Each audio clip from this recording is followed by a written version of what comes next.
করেন যে নূর ভাই বিএনপির বিরুদ্ধে বলছে, জামাতের বিরুদ্ধে বলছে।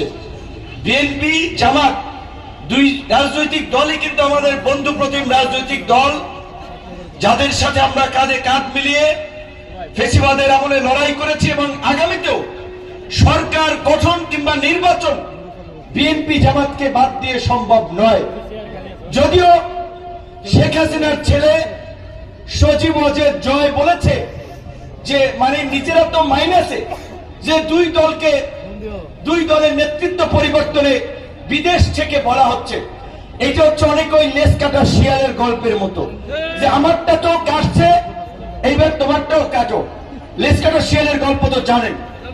তো আওয়ামী লীগ জনগণের প্রতিরোধের মুখে আওয়ামী লীগের নেতারা দেশ ছেড়ে পালিয়েছে। গত 1.5 বছরে আওয়ামী লীগের সাধারণ নেতাকর্মীরা দল ত্যাগ করেছে, বিভিন্ন দলে যোগ দিয়েছে। এটা ভালো কাজ, কারণ আওয়ামী লীগ এবং বিএনপি দুটো বৃহৎ রাজনৈতিক দল ছিল, ক্ষমতায় গত 30 বছরে পর্যায়ক্রমে ছিল। এখন আওয়ামী লীগ ক্ষমতায় নাই। আওয়ামী লীগের সবাই তো লুটপাট, চাঁদাবাজি, দখলবাজি করে নাই। আওয়ামী লীগের সবাই তো এই জুলাই গণ অভ্যুত্থানে ছাত্র জনতার উপরে হামলা করে নাই, মামলা দেয় নাই।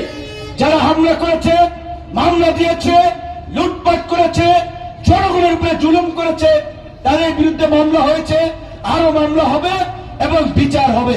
কিন্তু সাধারণ যারা রাজনৈতিক মতাদর্শের কারণে আওয়ামী লীগ করত, তারা যে কোনো দলে যোগ দিতে পারবে, যাদের সেই রাজনৈতিক অধিকার আছে। এটা আমরা সমর্থন করি এবং আমরা বিএনপি, জামাত, গণ অধিকার সমস্ত দলকেই বলবো যে সাধারণ আওয়ামী লীগের যদি কোনো দলে যোগ দিতে চায়, আপনারা পরীক্ষা নিরীক্ষা করে তাদেরকে দলে নেবেন। কিন্তু ওই জয়ের কথার ফাঁদে পা দিয়ে বিভ্রান্তিতে পড়া যাবে না। সে যেটা বলেছে যে দুই দল বলতে এখানে বিএনপিকেও মিন করেছে। আওয়ামী লীগের বিএনপি আসমান এবং জমিনের পার্থক্যের মতো পার্থক্য রয়েছে। কাজী এই জয়ের কথায় আশা করি কেউ বিভ্রান্ত হবে না। জয়ের তার মায়ের মন্ত্রিসভার লোকেদের গণহত্যাতে ফাঁসি হচ্ছে, তাদের অবৈধ লুটপাট এবং সম্পদের খোঁজে দুদক, আইন শৃঙ্খলা বাহিনী অভিযান চালাচ্ছে, চাঞ্চল্যকর তথ্য বেরোচ্ছে। বাংলাদেশের প্রধানমন্ত্রী ছিলেন, তার 832 ভরি স্বর্ণ ব্যাংকের লকারে পাওয়া যাচ্ছে। তো এই 16 বছরে এই লুটেরারা দেশকে কি করেছে সেটি আপনারা দেখেছেন, আপনারা জানেন। আমরা বলতে চাই যে আগামীতে যারাই রাষ্ট্র ক্ষমতায় যাবে, সেখানে এক দল সরকার গঠন করলে ওইটাও দেশের জন্য আওয়ামী লীগের মতো হবে।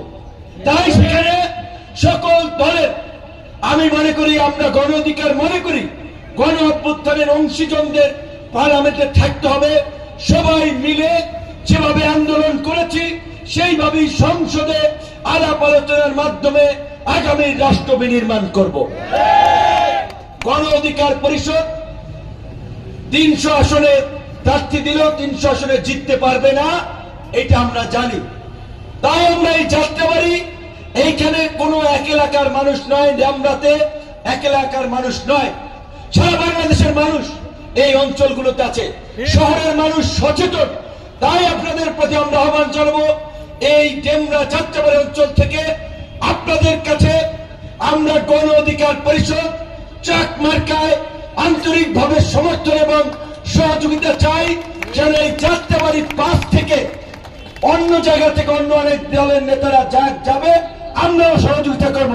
কিন্তু যাত্রাবাড়ি 5 আমরা চাক মার্কার প্রার্থীকে সংসদে নিতে চাই। সেই জন্য